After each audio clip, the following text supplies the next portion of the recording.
May it please the court, my name is Audrey Case along with my co-counsel Don Kim. We represent the petitioners, Students for Fair Admission.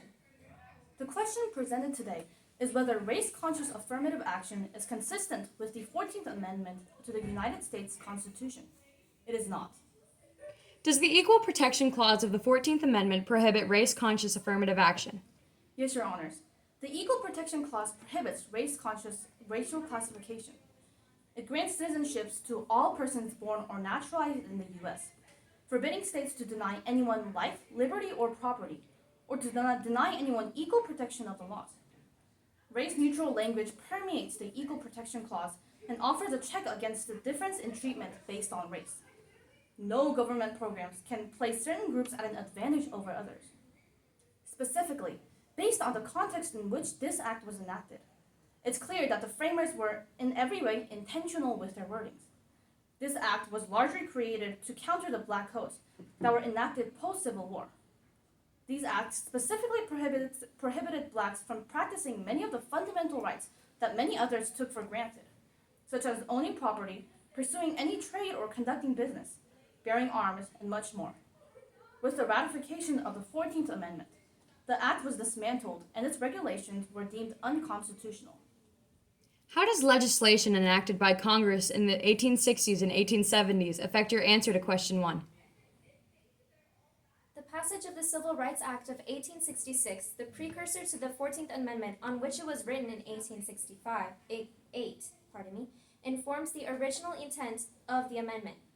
The Act of 1866 was enacted about a year after the Black Codes, which was enacted in 1865.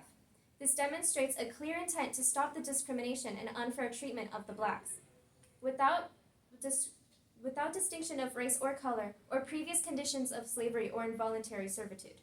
The 14th Amendment constitutionalized the Act of 1866. This is shown in the specific wording of the Constitution. Nor shall any state deprive any person of life, liberty, or property, which further condemns the commonly seen regulations as reflected in the Act of 1875, which prohibited restrictions against blacks accessing public spaces, a right that was limited in the Black Codes. Seen in this context, it's clear that the framers intentionally drafted the amendment in universal terms that would address the plight of both the Union men and the African Americans, with the dialogue emphasizing the rights enshrined in the amendment extending beyond the black race. This court's remark in the rights in McDonald's that the 39th Congress was intent upon establishing in the federal law a broader principle that would have been necessary simply to meet the particular and immediate plight of the newly freed Negro slaves was correct.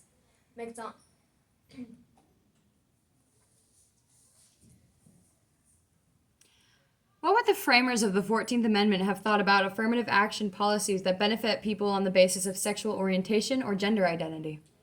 Given that neither cultural concepts existed at the time, and that women were not even considered full citizens, it would be ahistorical to even consider such a policy. While the 14th Amendment was largely enacted in the context of slavery, the first clause is not confined to race. It addresses all persons born or naturalized in the U.S. While this does not mean that the law cannot make any classifications, it does mean that a law cannot discriminate on an improper basis, one that abridges the privileges or immunities of citizens. This court cannot know whether they would have considered it discrimination on an improper basis, as expressed in Brown, just like the role of public education at the time of its enactment. The concept of sexual orientation and gender identity was so foreign that the amendment is at best inconclusive as to its position on them. However, under modern jurisprudence, either classification would have a lower level of scrutiny than race, which is strict scrutiny. Courts have considered it under racial basis, rational basis, and intermediate scrutiny. So even if preferences based on sexual orientation or gender identity may be permissible, while racial preferences will not be. Let's assume that the framers of the 14th Amendment thought that people of African descent deserve certain race-conscious privileges due to their unique context of slavery. Would the framers have argued that the members of other races, such as Hispanics, Asians, and Native Americans, could receive similar privileges? No, Your Honor. Under that assumption, we must also assume the justifications the framers would have used to deem such legislation constitutional. Based on numerous historical sources, such as Senator Charles Sumner's remark that the intervention of government is necessary to help the former slaves, the single most often used justification was to remedy the consequences of slavery and to integrate African Americans into society. However, today, we must differentiate between former slaves getting the benefits themselves versus the descendants of these slaves, for that would qualify as classification based on ancestry, which this court's precedents also prohibits. For example, in the 1954 case Hernandez v. Texas, the court ruled that the exclusion of eligible jurors due to their ancestry of origin violated the Equal Protection Clause of the 14th Amendment. Further, under strict scrutiny, race-conscious legislation would not be constitutional today. Levels of judicial scrutiny were introduced in the case United States v. Caroline Products Co. in 1938. Strict scrutiny requires that a law be narrowly tailored to achieve a compelling interest, and that it uses the least restrictive means possible to meet this purpose. Because racial classification is not the least restrictive means, it must be deemed unconstitutional today. Let's assume that the framers of the 14th Amendment concluded that race-conscious legislation was constitutional in the 1860s and 1870s. Would that argument still work more than 150 years later in a very different society? No, Your Honors. Even if members of other races were subject to much discrimination in forms other than institutional slavery, the Constitution did not consider them citizens, so the framers wouldn't have granted similar privileges. Native Americans were granted citizenship in 1924 with the passage of the Indian Citizenship Act, and until the passage of the Immigration and Nationality Acts of 1952 and 1965, which removed race as a barrier to immigration and citizenship, Hispanics and Asian Americans were largely prohibited from voting, a duty and right of citizens, one that African American men received after the passage of the 15th Amendment in 1870. Even then, exercising these rights were restricted through Jim Crow laws. Since members of other races weren't even considered citizens, they wouldn't receive such privileges. Does Brown v. Board of Education prohibit race-conscious affirmative action? In your answer, please address Bakke and Grutter. Based on Brown's ruling that segregation of children in public schools solely on the basis of race deprives children of the minority group of equal education opportunities, Brown requires admission policies to be colorblind, dooming race-conscious programs. The court has recognized in Railroad v. Brown, decades before Brown, that racial segregation at its core is racial discrimination. The Civil Rights Act of 1875 guarantees equal access, regardless of color, to various accommodations, including public schools. Based on the principles in and context of which the 1875 Act was passed, when, according to the Book of Originalism and Desegregation Decision, school segregation was the dominant political issue, the court can conclude that the only way to fight discrimination is through race-neutral methods. Respondents reject this argument by distinguishing the malpractices of segregation within public education from the benign race-based policies that bring students of diverse backgrounds together. However, segregationists in Brown parodied this exact same argument, framing their classification as benign, not invictus. Indeed, the argument for affirmative action in Grutter, that race is used as a part of a holistic review process, and that they never gave race any more or less weight, completely disregards the reality that race used as a plus factor for one renders it a negative for the other group. Bakke, in the context of, especially in the context of admissions, of college admissions, where there is a limit to the number of students that can be accepted, Bakke echoed the sentiment, arguing that it may not always be clear that a so-called preference is in fact benign. History has proved time and time again that such discrimination disguised as a necessary evil cannot work under the Constitution. Should Grutter v. Bollinger be overruled? Please address the Supreme Court's recent discussion of stare decisis in Dobbs v. Jackson's Women's Health Organization. Based on the 5 factors identified in Jackson when deciding whether to overrule a precedent, Grutter should be overruled.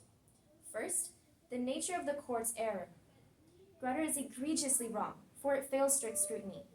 Second, the quality of reasoning. Grutter defines critical mass by reference to the educational benefits that diversity is designed to produce. Essentially, the educational benefits of diversity are attained by achieving a critical mass.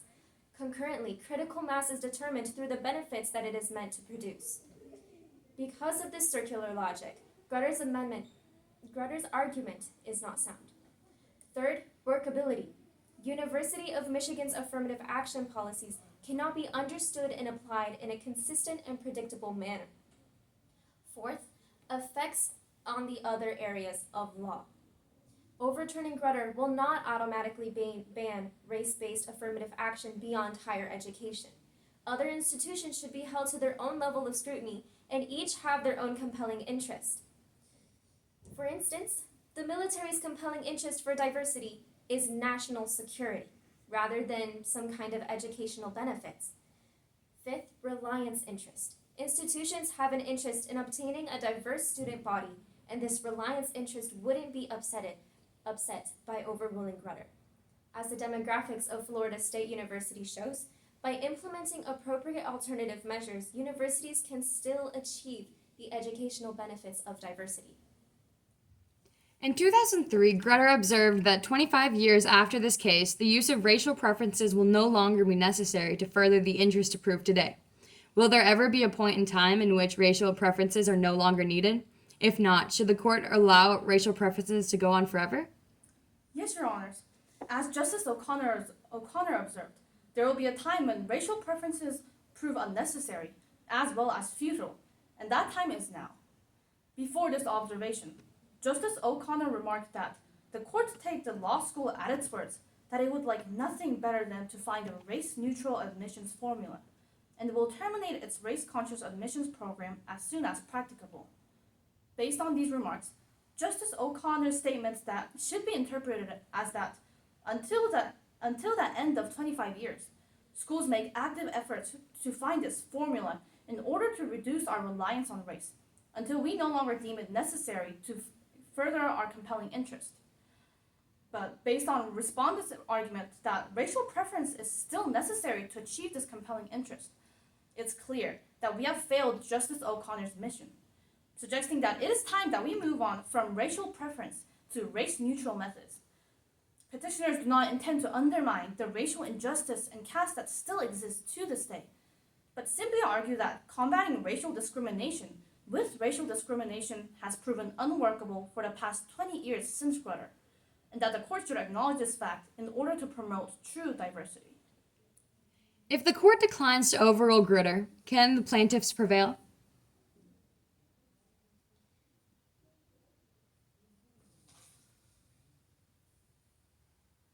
Yes, Your Honors. Justice Scalia's 25-year comment renders Grutter a stopgap, or a temporary solution that would have been made inapplicable, in our case, after 25 years. Because Grutter should be dismantled after 2028, the plaintiff's prevailing does not hinge on the court's overruling Grutter.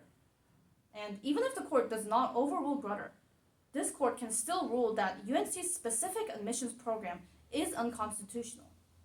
Importantly, the UNC's affirmative action program is not narrowly tailored to its interest of the educational benefits of diversity.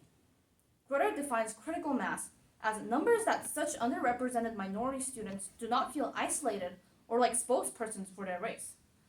However, UNC does not even employ critical mass, which itself is a weak standard, and instead uses race to simply achieve this benefit without a method of determining when or whether they have achieved it. Therefore, UNC should still be deemed unconstitutional even when Grutter is not. If this court overrules Grutter, will the military have any difficulty recruiting a diverse armed service? No, Your Honor. First, overruling Grutter does not necessarily mean racial diversity will decrease at campuses. The amicus brief for SFFA v. Harvard College reveals that the University of Oklahoma, for example, remains just as diverse today, if not more so, than it was when Oklahoma banned affirmative action in 2012. And that the same is true for universities in states that have high Hispanic populations, such as Florida and Arizona. When compared with universities in states like Nevada and Colorado, which have not banned affirmative action, such developments since Groder justifies that this court's reconsidering of Gretter's ruling that there are no workable alternatives to race-conscious affirmative action policies and overruling it. If universities remain racially diverse, the military will experience no struggle in recruiting a diverse armed service from such institutions. Secondly, Grutter does not apply to the military, for the military has a separate compelling interest, that of national security. A lack of diversity in the military has much more detrimental impact than in higher education. According to the military's amicus brief in 1967, military academies at West Point, the Naval Academy, and the Air Force Academy all had black enrollment rates under 1%, while during Vietnam War, 20% of all Army fatalities were black. And in 1969 and 1970 alone, the Army cataloged more than 300 race-related internal disturbances, which resulted in the deaths of 71 American troops. Diversity in the military concerns matters of national security, so it should not apply to Grutter. It is for these reasons that we pray the court reverse.